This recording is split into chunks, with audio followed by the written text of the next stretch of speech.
तो last turn पे हमने वेक्टर प्रोडक्ट डिस्कस किया था, जिसमें हमने देखा था कि जो दो वेक्टर्स होते हैं उनका जो क्रॉस प्रोडक्ट होता है या जो वेक्टर प्रोडक्ट होता है वो क्या होता है, ए vector cross B vector is equal to A B sine theta, ये इसका मैग्नीट्यूड है, और एन कैप जो कि इसका डायरेक्शन है। और ये डायरेक्शन क्या होती है, ये डायरेक्शन होती है perpendicular to both A and B, यानी कि जिस प्लेन में ए और बी आ रहे हैं उसके परपेंडिकुलर होता है आपका, जो कि कैसे निकलना है मैंने आपको बताया था। Right hand thumb rule use करके हम सॉल्व करते हैं उसको, ठीक है। अब देखो कुछ चीजें और है इसमें, जैसे कभी कभी दिया होता है कि दो वेक्टर्स आपके जो हैं वो एक ट्रायंगल की दो साइड्स बना रहे हैं, एडजेसेंट साइड्स, और आपको बताना होगा कि उस ट्रायंगल का एरिया क्या है, ठीक है। तो इस तरह का अगर आपको दे दिया जाए कि vectors as adjacent sides of a triangle, ठीक है। तो देखो आपको दे दिया, मान लो सपोज कर लो कि एक ए वेक्टर है और एक बी वेक्टर है, और ये दोनों एक ट्रायंगल की एडजेसेंट साइड्स बना रहे हैं, ठीक है। तो ड्रॉ कर लेते हैं, चलो हम ये हमारा दोनों वेक्टर्स पहले ड्रॉ करते हैं। ये अपना हो गया ए वेक्टर, ठीक है, ये हमारा ए वेक्टर है। दूसरा हम ले लेते हैं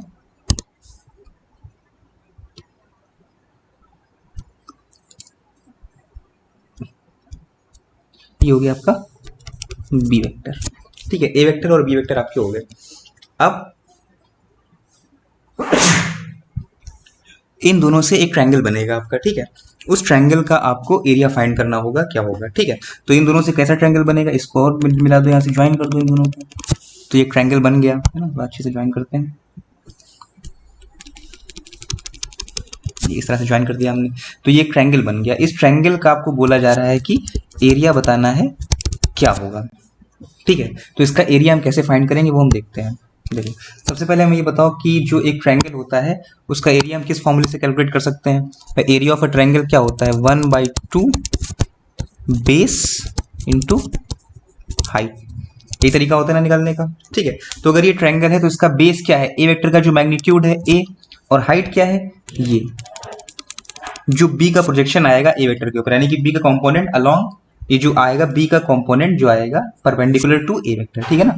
ये अगर एंगल आपका थीटा बन रहा है तो ये कितना आ जाएगा आपका, ये आपका हो जाएगा बी साइन थीटा। ये क्या हो जाएगी, इस ट्रायंगल की हाइट हो जाएगी। हमने बताया था कोई अगर आपका जैसे ये एक्स एक्सिस है, एक आपका ये वाई एक्सिस है, और अगर कोई भी वेक्टर आपका ऐसे जा रहा है, सपोज ये ए वेक्टर है, इसका एंगल यहाँ से थीटा बन रहा है, इसका मैग्नीट्यूड ए है यहाँ से यहाँ तक, तो यहाँ पर एक कंपोनेंट इसका आएगा ए कॉस थीटा ये वाला, और दूसरा कंपोनेंट इसका वर्टिकल कंपोनेंट होगा जो कि होगा आपका ए साइन थीटा, ठीक है। तो इस तरह से देखो यहाँ पर ये आपका वेक्टर है, तो इसका एक वर्टिकल कंपोनेंट हो गया बी साइन थीटा, दूसरा होता है बी कॉस थीटा, उसका हमको कोई जरूरत नहीं है, हमें सिर्फ बी साइन थीटा की जरूरत है। बी साइन थीटा क्या है, इस बी का वर्टिकल कंपोनेंट है जो कि इस ट्रायंगल की हाइट के बराबर है, ठीक है। तो अगर इसको हम लिखेंगे तो हम लिखेंगे 1/2 बेस कितना है आपका ए, और हाइट कितनी है आपकी B sine theta.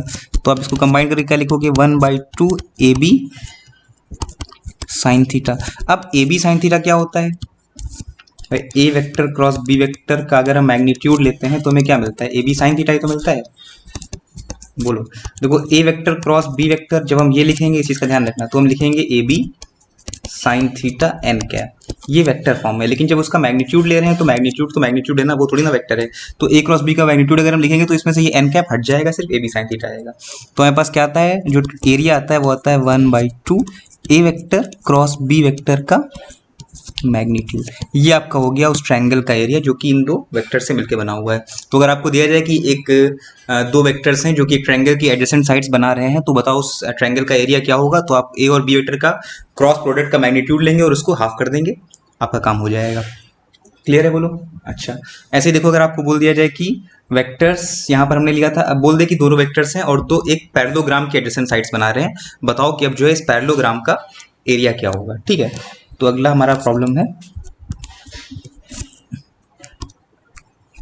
Vectors as adjacent sides of a parallelogram.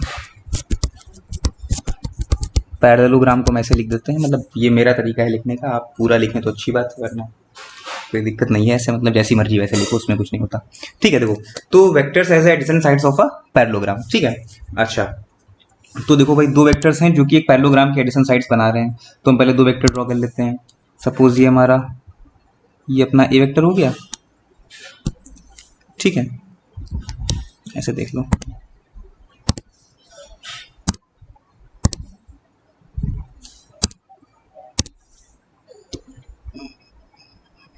ये हमारा ए वेक्टर हो गया और ये हमारा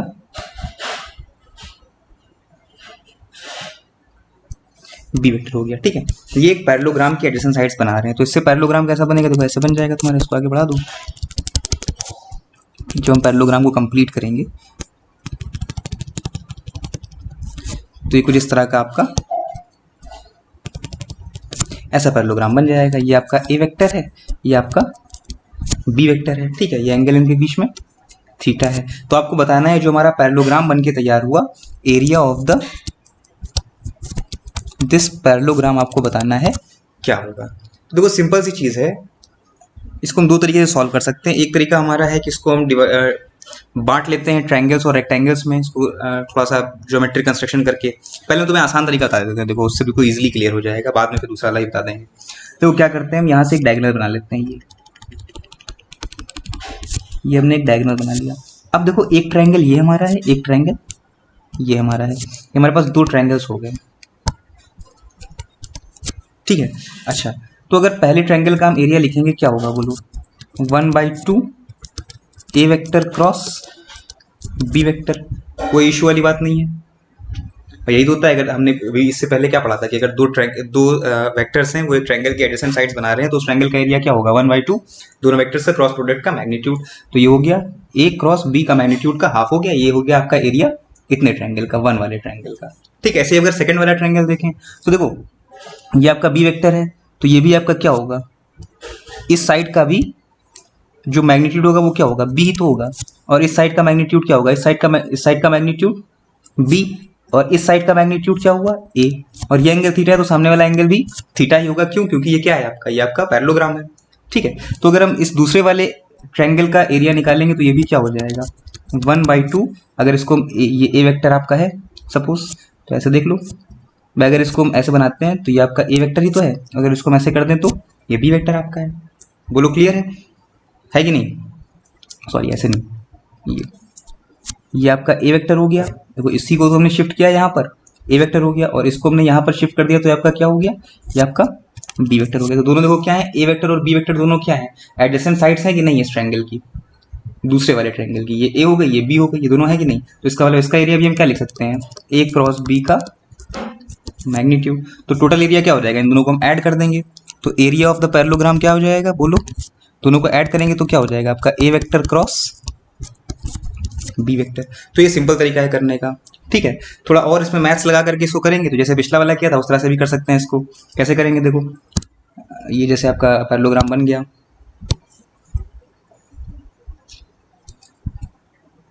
ये सपोज करो हमारा पैरेललोग्राम है। ठीक है, तो ये आपका साइड ए है, ये आपका साइड बी है, ये एंगल आपका थीटा है। ठीक है, तो ये कितना हो जाएगा आपका, बी साइन थीटा हो जाएगा, और ये जो इतना हो जाएगा ये क्या हो जाएगा आपका, ये बी कॉस थीटा हो जाएगा। ऐसे ही ये भी आपका क्या हो जाएगा, अगर यहाँ से देखो तो ये एंगल भी थीटा है, ये भी बी है, और ये भी आपका ए है, सिर्फ मैग्नीट्यूड देख रहे हैं हम। ठीक है, तो ये आपका क्या हो जाएगा, ये आपका बी साइन थीटा, और ये इतना क्या हो जाएगा आपका, ये आपका हो जाएगा बी कॉस थीटा। तो आपके पास दो ट्रायंगल हैं, एक ये ट्रायंगल, एक ये ट्रायंगल, और बीच में एक ये रेक्टेंगल है। तो दोनों ट्रायंगल का एरिया देखो बराबर बराबर आएगा, 1/2 इंटू बेस इंटू हाइट होता है। तो जितना बेस इसका है बी कॉस थीटा, उतना ही बेस इसका है बी कॉस थीटा। जितना हाइट इसका है बी साइन थीटा, उतना ही हाइट इसका है बी साइन थीटा। तो जो ट्रायंगल्स का एरिया होगा वो हम क्या करेंगे, 2 इंटू 1/2 इंटू बेस, बेस क्या है आपका B cos theta, into height, height कितनी है इसकी बी साइन थीटा। क्लियर है, 2 क्यों किया, क्योंकि दो ट्रायंगल्स हैं, एक ये वाला ट्रायंगल एक ये वाला ट्रायंगल, दोनों का है, दोनों का सेम होगा। तो 2 इंटू 1/2 इंटू बेस, दोनों का बेस बी कॉस थीटा और दोनों का हाइट बी साइन थीटा। तो क्या हो गया बोलो ट्रायंगल्स का एरिया, ट्रायंगल्स का हो गया B square sine theta cos theta. ये अपने ट्रायंगल का निकाल लिया। ठीक है, अब जो बीच में हमारा ये रेक्टेंगल बन रहा है इसका एरिया क्या होगा, लेंथ इंटू ब्रेड्थ। तो इसकी लेंथ क्या होगी बोलो, ये पूरा आपका जो था यहाँ से यहाँ तक, ये आपका ए था मैग्नीट्यूड, तो जो इतना बचेगा ये क्या बचेगा, ए माइनस बी कॉस थीटा बच रहा है कि नहीं बच रहा है। तो ये हो गया ए माइनस बी कॉस थीटा, इसका लेंथ हो गया, और इसका ब्रेड्थ क्या हो गया बी साइन थीटा। ठीक है, तो क्या हो जाएगा आपका बोलो, ये हो जाएगा A B sine theta minus B square sine theta cos theta. तो टोटल एरिया क्या हो जाएगा, दोनों को ऐड कर देंगे हम, ट्रायंगल प्लस रेक्टेंगल दोनों का, तो क्या जाएगा बोलो ये B square sine theta cos theta plus A B sine theta और ये minus B square sine theta cos theta. तो ये दोनों टर्म कैंसिल हो गए, क्या बचा आपके पास area A B sine theta. A B sine theta क्या होता है, ये मैग्नीट्यूड होता है ए वेक्टर क्रॉस बी वेक्टर का। तो यानी कि इसका मतलब एरिया क्या आ रहा है, आपका एरिया आ रहा है ए वेक्टर क्रॉस बी वेक्टर। पहले भी कितना बताया था हमने, ए वेक्टर क्रॉस बी वेक्टर।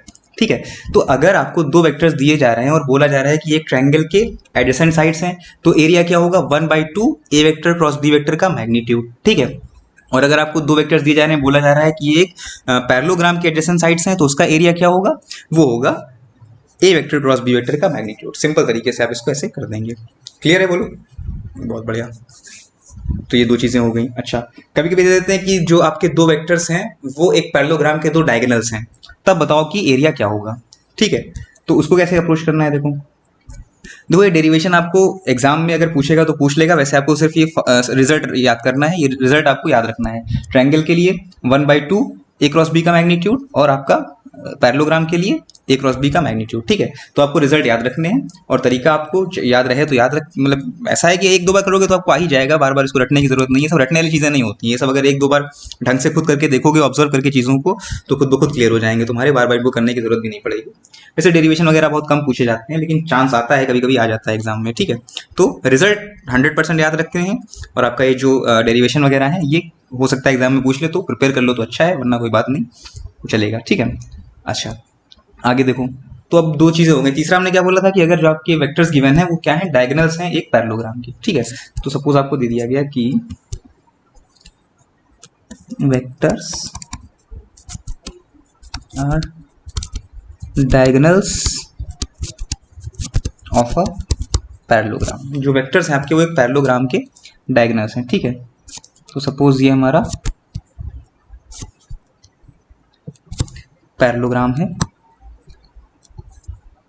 ठीक है, ये एक हो गया डायगोनल इसका, इसको हम बोल देते हैं ए वेक्टर, और एक दूसरा हो गया आपका, इसको हम बोल देते हैं बी वेक्टर। ठीक है, ए वेक्टर का मैग्नीट्यूड क्या होगा, मान लिया ए, और बी वेक्टर का मैग्नीट्यूड क्या होगा, मान लिया हमने बी। बोलो क्लियर है ये चीज, बहुत बढ़िया। अब देखो हमें पता है कि ये जो आपका होता है पैरेललोग्राम होता है, इसके डायगोनल्स बाइसेक्ट करते हैं, जहां पर कट करते हैं वहां पर, है ना। तो इसका मतलब अगर ये आपका पूरा ए वेक्टर है तो ये कितना हो जाएगा, अगर यहां से यहां तक की बात करें, ओ से लेकर के, सपोज ये ओ है, इसको हम बोल देते हैं ए, इसको हम बोल देते हैं बी, इसको बोल देते हैं सी, इसको बोल देते हैं डी। ठीक है, तो ओ ए वेक्टर जो होगा वो क्या हो जाएगा, ओ ए वेक्टर हो जाएगा आपका ए वेक्टर बाई 2। ऐसे ही जो आपका ओ बी वेक्टर हो जाएगा वो क्या हो जाएगा, वो हो जाएगा आपका B vector by 2।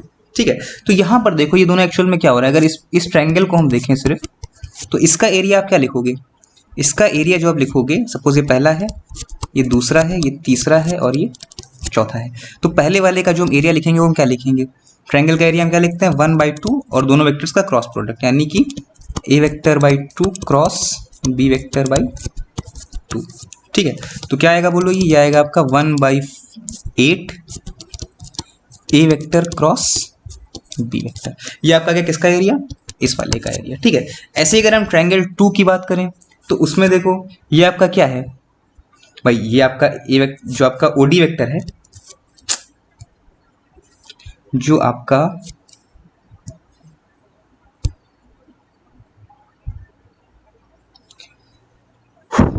OD vector है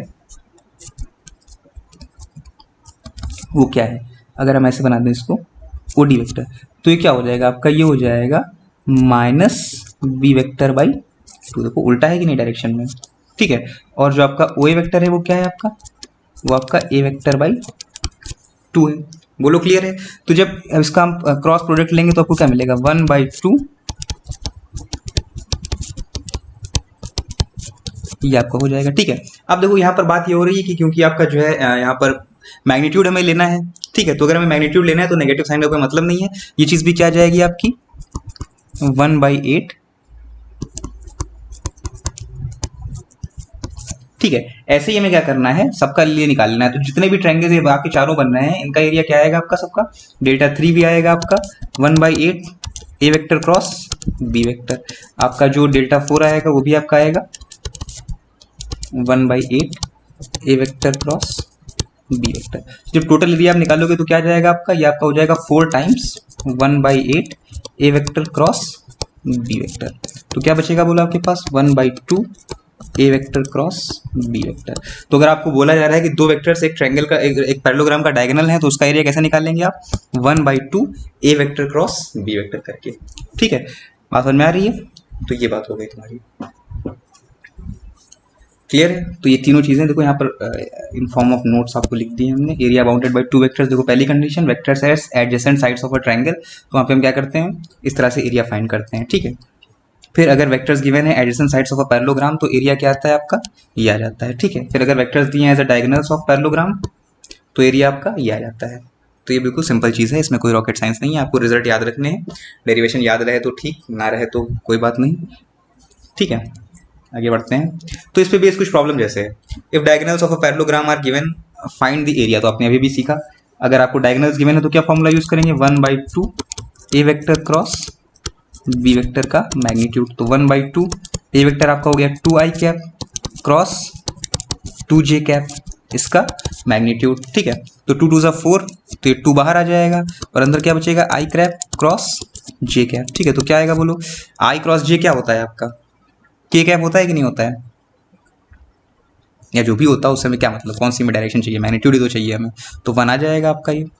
तो आपका कितना हो जाएगा, देखो 2 है, यहाँ पर कितना बचेगा 1।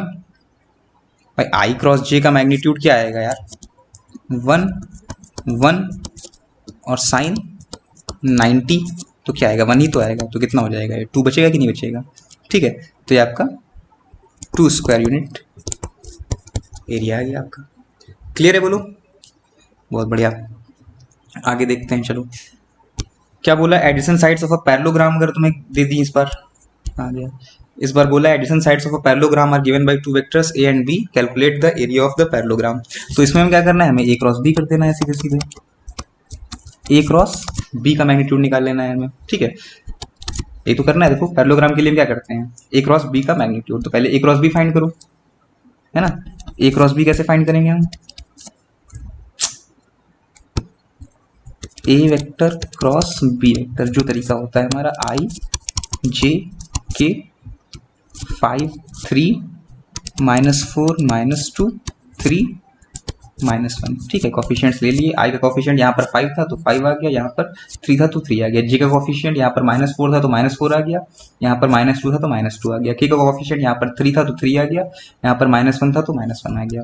ठीक है, क्या करेंगे अब जैसे हम लोग सॉल्व करते हैं, सबसे पहले इन दोनों को, तो 4 1 जा माइनस माइनस दोनों प्लस हो जाएगा, ये बचेगा 4 और ये +6, माइनस माइनस प्लस वापस हो जाएगा आई क्या।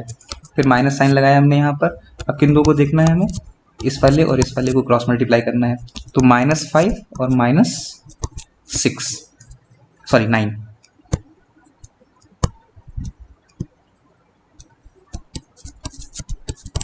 ठीक है ना, -5 और -9 जे कैप हो गया। प्लस अब कौन बचते हैं हमारे, ये और ये बचते हैं। ठीक है, तो 5 2 जा 10 और -4 3 जा -12 होगा तो माइनस माइनस प्लस हो जाएगा ये के कैप। ठीक है, तो आपका हो जाएगा 10 I cap minus minus minus plus हो जाएगा 14 जे कैप और आपका हो जाएगा +2 के कैप। क्लियर है। तो जब आप मैग्नीट्यूड निकालेंगे क्रॉस बी का तो बोलो क्या हो जाएगा, ये हो जाएगा square root 10 square plus 14 square plus 2 square, तो हो जाएगा आपका स्क्वायर रूट के अंदर 100 प्लस 196 प्लस 4, तो कितना हो जाएगा ये आपका 300 आ जाएगा स्क्वायर रूट के अंदर, है ना। तो 300 मतलब क्या हो जाएगा 10√3 स्क्वायर यूनिट। तो आज हम प्रॉब्लम्स करेंगे कुछ बेस्ड ऑन क्रॉस प्रोडक्ट। ठीक है, पहला प्रॉब्लम है find a unit vector perpendicular to this given vectors a vector and b vector. ठीक है, हमें दो वेक्टर्स दिए हैं और बोला है बताओ इनके परपेंडिकुलर यूनिट वेक्टर कौन होगा। सिर्फ ये नहीं बोला है कि इनके परपेंडिकुलर वेक्टर कौन होगा, हमें ये बताना है कि इनके परपेंडिकुलर यूनिट वेक्टर कौन होगा। ठीक है, तो आपके पास एक ए वेक्टर है जो कि है 2i + 3j + k, दूसरा आपका बी वेक्टर है जो कि है आपका i minus j plus k cap, ये दो आपके वेक्टर्स हैं। आपको बताना है a unit vector which is perpendicular to a and B, यानी कि इसके भी परपेंडिकुलर हो और इसके भी परपेंडिकुलर हो। तो अब इन दोनों के अगर परपेंडिकुलर वेक्टर चाहिए तो हमें क्या करना पड़ेगा? याद करो हमने क्रॉस प्रोडक्ट की डेफिनेशन में आपको बताया था कि क्रॉस प्रोडक्ट क्या होता है। जो क्रॉस प्रोडक्ट आता है वो आपका दोनों वेक्टर्स के परपेंडिकुलर आता है, यानी कि अगर हम इन दोनों का क्रॉस प्रोडक्ट निकाल लें तो जो वेक्टर हमें मिलेगा वो ए और बी के परपेंडिकुलर होगा। ठीक है, तो हम इतना सॉल्व करते हैं पहले। तो हम A vector cross B vector find करते हैं अपना डिटर्मिनेंट वाले तरीके से। आई जे के, यहाँ पर आई का कोफिशिएंट 2, यहाँ पर 1, तो 2 1 3, यहाँ पर -1 3 -1। ठीक है, फिर यहाँ पर 1, यहाँ पर भी 1। ठीक है, क्या सॉल्व करेंगे इसको? देखो ये हो जाएगा 3 प्लस सॉरी, अब तक ये करना सीख गए होगे, नहीं सीखे तो सीख लो, पीछे बताया था।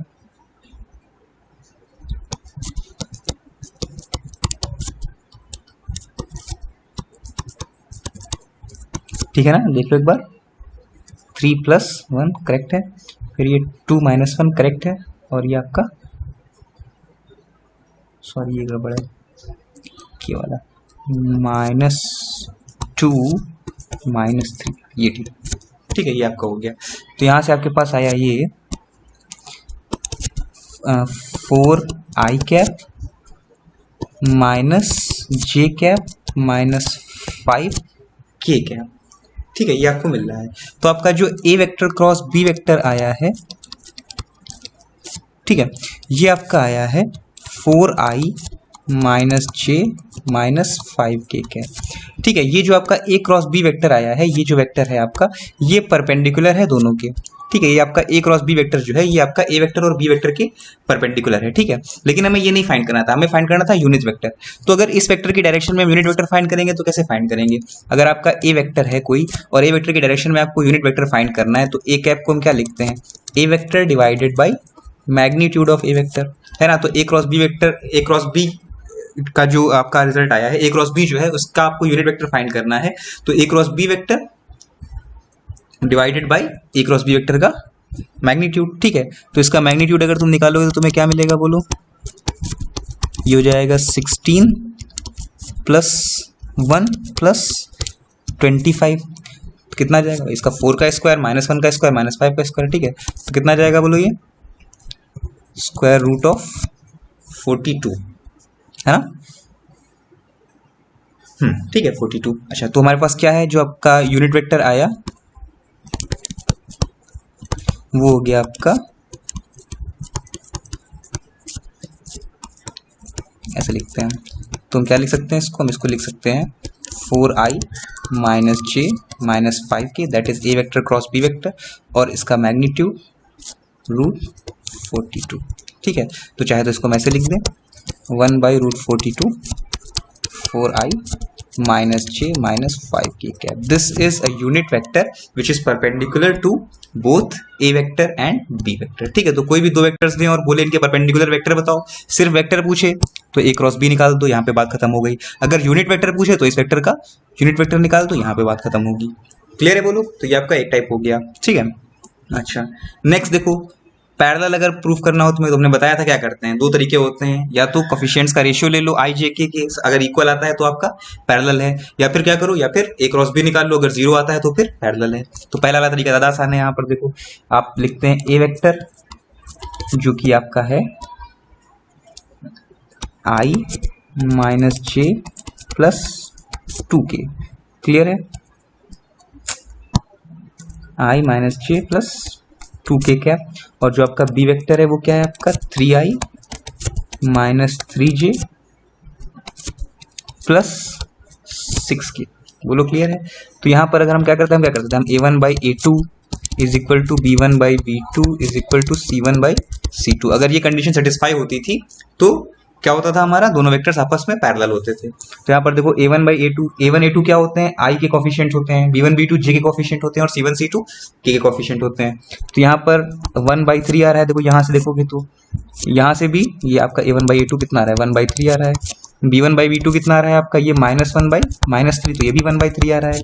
और C1/C2 आपका कितना आ रहा है, या का रहा है अब रहा है 2/6, तो मतलब ये भी कितना आ रहा है 1/3, मतलब ये तीनों आपस में बराबर है 1/3 आ रहे हैं। इसका मतलब आपका ए वेक्टर और बी वेक्टर आपस में ये पैरेलल है।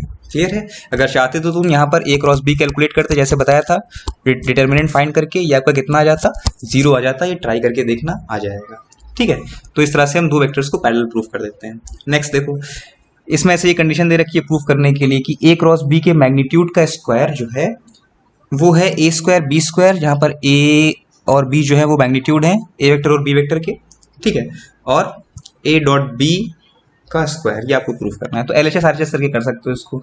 लेफ्ट हैंड साइड में हमारे पास क्या आएगा, ए क्रॉस बी का मैग्नीट्यूड क्या होता है, ए बी साइन थीटा। ठीक है, इसका स्क्वायर कर दो, तुम्हारा लेफ्ट हैंड साइड है। ठीक है, राइट हैंड साइड में क्या क्या है देखो, राइट हैंड साइड में हमारे पास है पहले तो ए स्क्वायर बी स्क्वायर हो गया, फिर minus A dot B. A dot B क्या होता है, A B cos theta, A B cos theta का होल स्क्वायर, तो ये आपका हो जाएगा A square B square minus A square B square cos square theta. तो यहाँ से अगर हम A square B square common ले लें तो बचता है 1 minus cos square theta. 1 minus cos square theta को हम लिख सकते हैं साइन स्क्वायर थीटा। तो ये क्या आ गया आपका, A square B square sine square theta. LHS भी आपका यही था, है ना, यही तो है, A square B square sine square theta. तो इसका मतलब ये हुआ कि आपका लेफ्ट हैंड साइड और राइट हैंड साइड दोनों ही इक्वल है, सिंपल हो गया। ठीक है, नेक्स्ट देखो प्रॉब्लम, ये थोड़ा अच्छी प्रॉब्लम है, थोड़ा ध्यान से इसको समझना वरना ये समझ में नहीं आएगी। ठीक है, क्या है देखो, कंडीशंस कुछ दे रखी हैं और उसके बेसिस पे उन कंडीशंस को यूज करते हुए आपको कुछ प्रूफ करना है। ऐसी सिचुएशन आपके सामने है, अच्छा प्रॉब्लम है ये। ठीक है, तो क्या कंडीशन दे रखी है, पहली कंडीशन दे रखी है कि दो वेक्टर्स का जो ए क्रॉस बी और बी क्रॉस सी ये दोनों आपस में इक्वल हैं, मगर ये जीरो के बराबर कोई नहीं है, ना ए क्रॉस बी जीरो है ना बी क्रॉस सी जीरो है। ठीक है, ये दोनों ही जीरो नहीं है। दूसरी बात इन्होंने क्या, ये पहला कंडीशन आपका दे रखा है। दूसरा कंडीशन दे रखा है कि आपका जो ए वेक्टर है वो सी वेक्टर का नेगेटिव नहीं है, ये कंडीशन दे रखी है ना। या हम कह सकते हैं यहां से हमें मिलता है ए वेक्टर प्लस सी वेक्टर जो है ये आपका is not equal to zero. इस कंडीशन का यही मतलब तो हुआ, है ना। ठीक है, तो a vector plus c vector आपका जीरो नहीं है, ये दो कंडीशंस दे रखी है। आपको प्रूफ क्या करना है, आपको प्रूफ करना है कि ए vector plus c vector will be equal to k times b vector where k is a scalar, मतलब के कोई भी नंबर है। तो यहाँ पर पहले इस चीज को समझ लो कि एक्चुअल में तुम्हें प्रूफ करना क्या है। ठीक है, ध्यान से समझना इसमें। देखो यहाँ पर लिखा हुआ है ए vector plus c vector is equal to k b vector, ये कुछ इस तरह का फॉर्मेट है आपको। देखो ध्यान से देखो, ए प्लस सी वेक्टर ये क्या है, एक वेक्टर ही तो है पूरा। देखो ऐसा समझो इसको कि सपोज जैसे हमने इससे पहले वाला क्वेश्चन किया था जिसमें हमने पैरेलल प्रूफ किया था, या ऐसे ही एक नया एग्जांपल लेते हैं फ्रेश। सपोज आपको दिया जाए कि भाई ये ए वेक्टर है, ये आपका है आई प्लस 2j प्लस 3k। ठीक है, दूसरा आपका बी वेक्टर है जो कि आपका है 3i plus 6j plus 9k। ठीक है, अब देखो आपको पता है कि ये दोनों वेक्टर आपस में पैरेलल है, दिख रहा है। यहाँ पर भी 1/3 आ रहा है, यहाँ पर भी 1/3 आ रहा है, और यहाँ पर भी आपका थर्ड टर्म में देखो इसमें क्या आएगा 1/3 आएगा, यहाँ पर भी 1/3 आएगा, यहाँ पर भी 1/3 आएगा जब कोफिशिएंट का रेशियो लोगे। इसका मतलब ए और बी आपस में क्या है, पैरेलल है। ठीक है, अब देखो हम बी वेक्टर में अगर 3 कॉमन ले लें तो क्या मिलेगा हमें, i cap plus 2j cap plus 3k cap which is nothing but a vector, है कि नहीं भाई। तो इसका मतलब हम लिख सकते हैं ए vector is equal to 3 times b vector. तो अगर दो वेक्टर्स आपस में पैरेलल हैं तो क्या होगा, that will be vector multiplied by scalar, इस तरीके से उसको हम लिख सकते हैं। या ए vector is equal to k b vector के फॉर्म में इसको लिखा जा सकता है। इसका मतलब होता है कि ए वेक्टर और बी वेक्टर आपस में क्या है, पैरेलल हैं। तो यहां पर देखो क्या लिखा हुआ है तुम्हारा, a plus c vector is equal to k b vector. इसका मतलब जो ए प्लस सी वेक्टर है ये बी वेक्टर के पैरेलल है। ए vector plus c vector this is parallel to b vector. Clear. अच्छा यहाँ पर एक चीज और ध्यान देना, इसका मतलब ये नहीं है कि ए वेक्टर बी वेक्टर के पैरेलल है और सी वेक्टर भी बी वेक्टर के पैरेलल है, ऐसा बिल्कुल नहीं है। ध्यान से देखना, ए वेक्टर प्लस सी वेक्टर जो है वो बी वेक्टर के पैरेलल है। ऐसा समझो इसको तुम कि सपोज आपका ये ए वेक्टर, ठीक है, ये तुम्हारा ए वेक्टर और ये तुम्हारा बी वेक्टर है। ठीक है भाई, और ये आपका है, सॉरी बी नहीं सी, ए प्लस सी है ना, तो ए ये आपका सी वेक्टर है और ये आपका है सपोज ये आपका हो गया बी वेक्टर। ठीक ठीक है। अब देखो क्या ए वेक्टर बी वेक्टर के पैरेलल है? नहीं है। क्या सी वेक्टर बी वेक्टर के पैरेलल है? नहीं है। लेकिन अगर हम ए प्लस सी करें, ये क्या आएगा? ये आपका a vector plus c vector आएगा कि नहीं आएगा?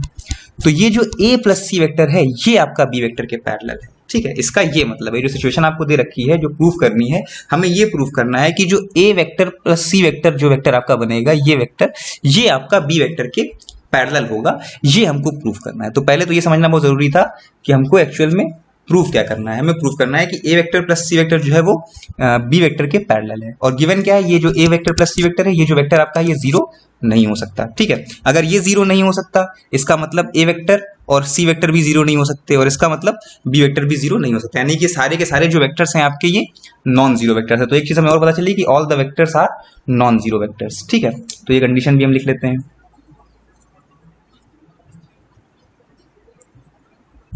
ठीक है, आपका a vector b vector c vector are non zero, और एक चीज और पता है हमें, ए प्लस सी ये भी जीरो नहीं है। ठीक है, अच्छा अब देखते हैं कि हमें क्या करना है। अब हमें पहली कंडीशन लेके चलना है। ठीक है, वो पहली कंडीशन क्या दे रखी थी? A cross b is equal to b cross c. तो चाहे तो इसको हम लिख सकते हैं a cross b minus b cross c is equal to zero. ठीक है, तो अब देखो इसको हम चाहे तो ऐसे लिख दें, ए क्रॉस बी, यहाँ पर हम लिख सकते हैं minus c vector sorry plus c vector cross B vector is equal to zero. भाई क्या होता है? देखो हमें पता है कि a cross b cross c is equal to minus c cross b. जब वेक्टर्स क्रॉस प्रोडक्ट में जब हम रिवर्स करते हैं, ए को बी की जगह पर ले जाते हैं तो नेगेटिव साइन आ जाता है। भाई डॉट प्रोडक्ट में था a dot b is equal to b dot a, कोई साइन चेंज नहीं होता था। लेकिन इसमें क्या है? A cross b is equal to minus b cross a in case of आपका क्रॉस प्रोडक्ट। ठीक है, तो यहाँ पर क्रॉस प्रोडक्ट हो रहा है बी और सी का, तो अगर हम पलटेंगे बी को सी की जगह पर लेकर आएंगे तो आपका नेगेटिव साइन आ जाएगा, तो माइनस माइनस आपका प्लस हो जाएगा। ठीक है, तो इसको हम ऐसे लिख सकते हैं, ए vector plus c vector cross B vector is equal to क्या हुआ? ये हो गया आपका जीरो। अब देखो ये अगर जीरो है आ रहा है, तो इसका मतलब यहाँ पर तीन कंडीशंस हो सकती हैं, तीन सिचुएशंस हो सकती हैं हमारे सामने। थ्री कंडीशंस वी हैव जिसमें आपका ये इक्वेशन जो है, ये आपका इक्वेशन सेटिस्फाई होगा। पहला, या तो a vector plus c vector is equal to zero, ऐसा नहीं है, आपको गिवन है कंडीशन कि ए vector plus c vector is not equal to zero, तो ये कंडीशन नहीं है। दूसरा कंडीशन हो सकता है बी वेक्टर जीरो हो, वो भी जीरो नहीं, हमने देखा था कि ए बी सी तीनों ही नॉन जीरो हैं। तो तीसरी कंडीशन क्या बचती है? भाई ये जीरो कब हो सकता है? अगर इनके बीच का एंगल जो हो ये 0 डिग्री हो, है ना। भाई दो वेक्टर्स का क्रॉस प्रोडक्ट जीरो कब हो सकता है? या तो दोनों में से कोई एक वेक्टर जीरो हो एटलीस्ट, या फिर उनके बीच का एंगल जीरो हो। तो अब ये इकलौती कंडीशन बचती है कि इनके बीच का एंगल जीरो है। और अगर दो वेक्टर्स के बीच का एंगल जीरो है, इसका मतलब क्या हुआ? इसका मतलब ये हुआ कि ये दोनों वेक्टर्स पैरेलल हैं, बात खत्म हो गई। तो इसका मतलब हमने प्रूव कर दिया कि ए प्लस सी और बी जो है ये आपके पैरेलल है। क्लियर है भाई? देखो सिंपल सी बात है, अगर आपको कोई ऐसी सिचुएशन मिलती है कि ए क्रॉस बी जो है ये जीरो है, ठीक है, तो या तो ए वेक्टर जीरो होगा या बी वेक्टर जीरो होगा, है ना, या दोनों ही जीरो होंगे। या अगर इन दोनों ये दोनों नॉन जीरो हैं तो इसका मतलब क्या है? ए बी साइन थीटा होता है कि नहीं होता है? तो ये दोनों तो नॉन जीरो हो गए, तो इसी को तो जीरो होना पड़ेगा। थीटा कितना होगा? जीरो होगा। तो वही कंडीशन यहाँ पर आई, ए प्लस सी जीरो था नहीं, यहाँ पर हमने देखा, ठीक है, और आपका बी भी जीरो नहीं था क्योंकि ए बी सी तीनों नॉन जीरो हैं। तो बचा क्या? Theta is equal to zero. अगर थीटा जीरो है इसका मतलब a vector plus c vector जो है ये पैरेलल है बी वेक्टर के, और अगर ए vector plus c vector b vector के पैरेलल है तो इसको हम लिख सकते हैं इस तरीके से, जैसा हमने आपको बताया था कि दो पैरेलल वेक्टर्स अगर ए वेक्टर और बी वेक्टर पैरेलल है तो आप लिख सकते हो ए vector is equal to k times b vector. ठीक है, तो वही चीज़ यहाँ पर हमने कर दी। तो ये थोड़ा अच्छा क्वेश्चन था, इसमें काफ़ी कॉन्सेप्ट्स यूज हुए हैं, आप ध्यान से इसको दोबारा करेंगे, अपने आप